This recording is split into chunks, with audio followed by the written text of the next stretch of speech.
já to mám poměrně jednoduché, protože já manažuji svoji rodinu a sama sebe jako vlastně osoba samostatně výdělečně činná. Zároveň podléhám vlastně jakýmsi korporátním zákonům, to znamená pracuji pro Český rozhlas, ale tam je ta práce celkem předem daná a já si myslím, že tyhle dvě věci se docela daří. Teď jsem si přibrala vlastně ještě třetí aktivitu, což je vlastně vydávání novin, které jsou určeny pro tablety a pro smartfony a tam, protože přesně, jak se tady pravilo dnes na konferenci, nikdo neví, jak to má být, jak se to obchoduje, co se s tím dělá, tak tam trošku tápeme a tam někdy s tou koordinací drhnu, ale naštěstí na to nejsem sama. Work-life balance. Já si myslím, že to je téma pro ty lidi, kteří dělají rozdíl mezi životem a prací. Já si myslím, že nejlepší recept na work-life balance je, aby práce byla váš život a váš život byla práce. A když člověk přestane vnímat práci jako něco negativního, jako nutné zlo, tak pak myslím si, že přestane mít problém s work-life balance.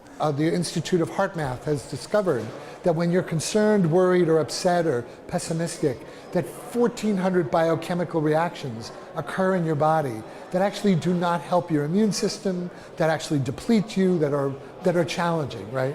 So a dear friend of mine who specializes in gratitude said, so I was struggling with looking at the glass half empty. That's a phrase everyone understands, rather than glass half full. Why can't I look at the glass half full?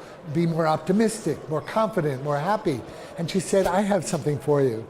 Instead of thinking about glass empty, glass full, be grateful for the container.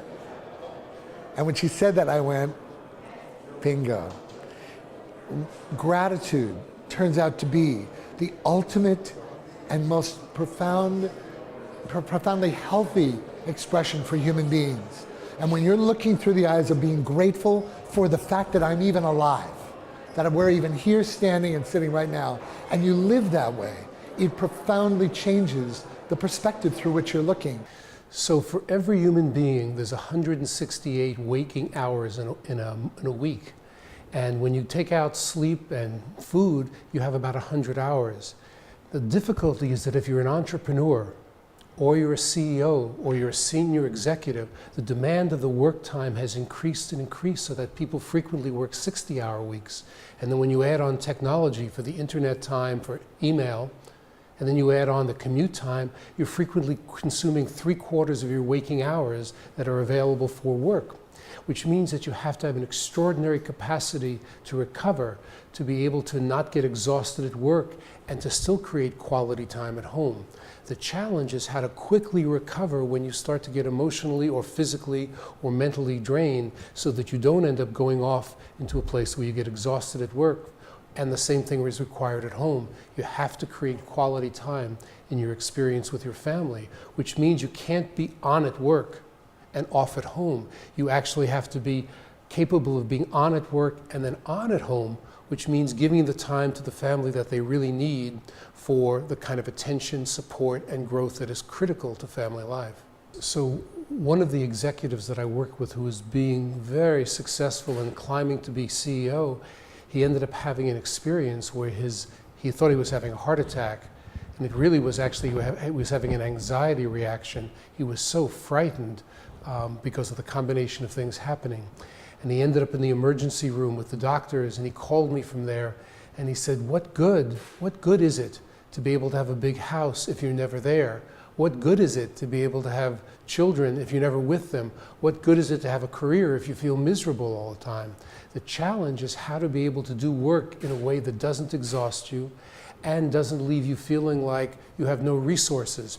But that requires a particular skill, which is to learn how to be able to notice the tools of self-awareness, the tools of attention, or the tools which allow you to notice internally when you begin to slide off course, when you're feeling physically or mentally or emotionally reactive.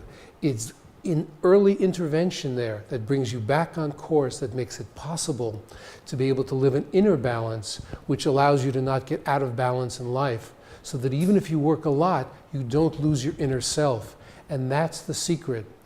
The power of awareness combined with the willingness to act on that awareness allows you to maintain that inner balance. It's not so much about work-life balance in terms of hours, it's about the inner balance that's the difference. When you combine the old strategies, which were really time management strategies or values management, with the strategy of inner awareness, then you have the capacity to live a balanced life in a way that's satisfying. Svěřit vědě to, že ona je jediným zdrojem takzvaně absolutní pravdy, nás už strašně vytrestalo v obrovských tragédiích 20. století a trestá nás to dodnes. To blahové spoléhání na to, že věda je schopná nám poskytnout veškeré návody k našemu chování. Myslím si, že nastává nejvyšší čas, abychom tenhle zhoubný názor opustili. If you follow your essence and connect it with something in the world that makes the world a little bit better, you don't have to completely change the world. You then find your life purpose. And when you find your life purpose, it creates passion. And that passion creates physical and emotional energy, which allows you to be creative and innovative, leading to a return. And that return could be financial, psychological, emotional, maybe even spiritual, or some combination. And when you get that return, you always feel gratitude. And when you feel gratitude, that is the necessary thing for long-term fulfillment.